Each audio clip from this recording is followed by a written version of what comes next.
Shadowless. Today I wanted to share with you what I am collecting, why I'm collecting it, and just talk about collecting goals and this theme I see a lot in Pokemon, which is investing in Pokemon. So first of all, let me just talk about what I got laid out right here. So right now I'm trying to finish base set Shadowless. That is right now my collecting goal. I think it's very important as collectors. You need to have goals to what the heck you're doing, right? I know that might sound obvious, but it's really easy to get lost in the chase and lost in the hype.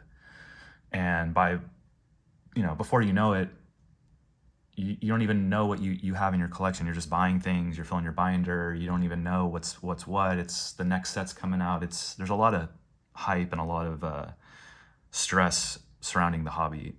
So I just kind of wanted to show what I'm doing, and that is right now I'm buying up these cheap CGC Shadowless slabs.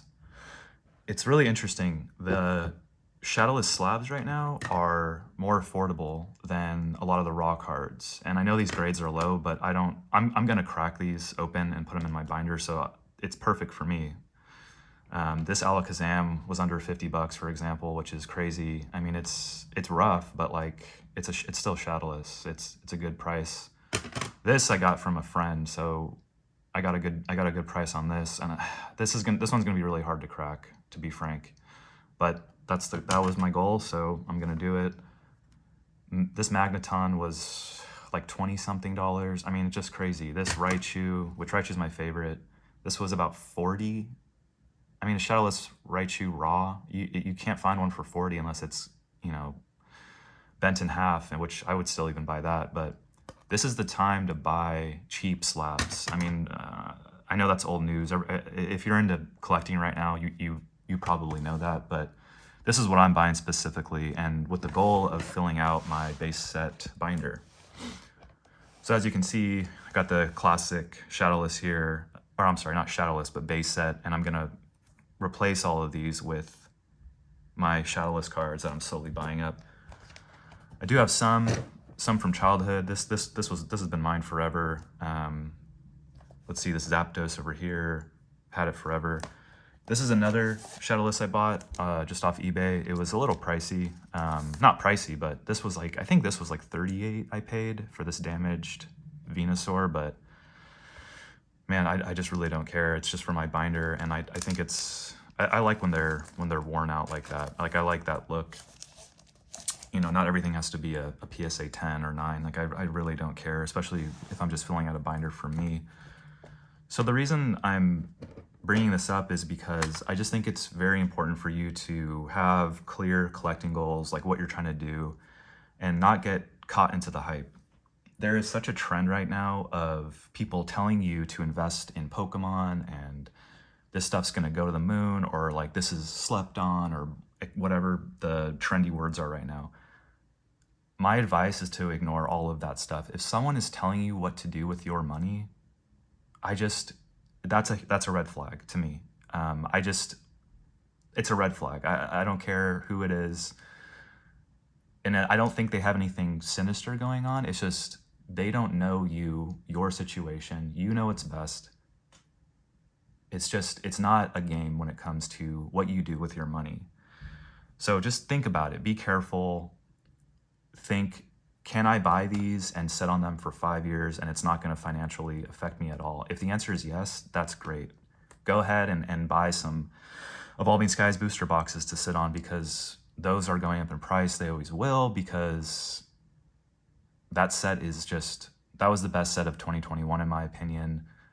But is the price going to go down also? Definitely. There's going to be a reprint of that. And even if there's not, who knows? There's just so many factors that can affect prices and interest and what is happening in any given asset market. And I hate talking about trading cards like that, like asset market and financial vehicle, but it's important, because I don't really see people saying don't invest in Pokemon. I personally, I don't invest in Pokemon. I buy things for my collection with the intent of finishing a binder or having a sealed collection of ETBs, and I know I'm not going to sell these anytime soon.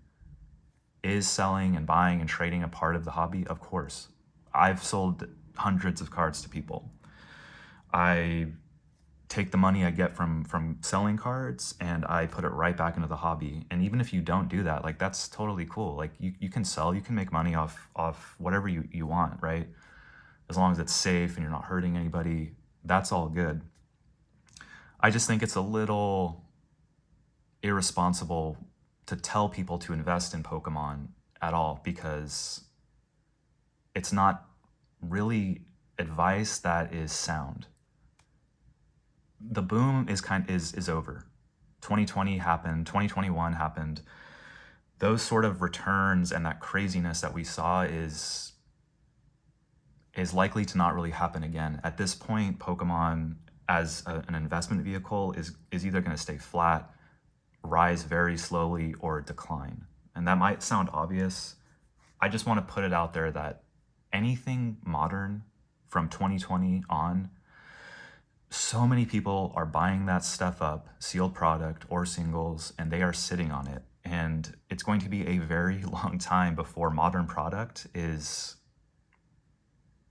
I don't want to say valuable, but meets the sort of financial goal that you're looking for, if at all. I just would be very careful in buying anything modern or any sort of collectible to invest in. A really good example of this is Flesh and Blood. So Flesh and Blood, I don't know if anyone follows that, but they are going through a major change right now, and now people are saying that that trading card game is no longer investable, quote unquote, because of their print run size. Their print runs of first edition and certain sets apparently are massive, so people are freaking out. But personally, I love that about Flesh and Blood. I love that they're drowning the market in product, because that's what this stuff is for. It's for collecting, in my opinion. So I don't see a problem with that at all.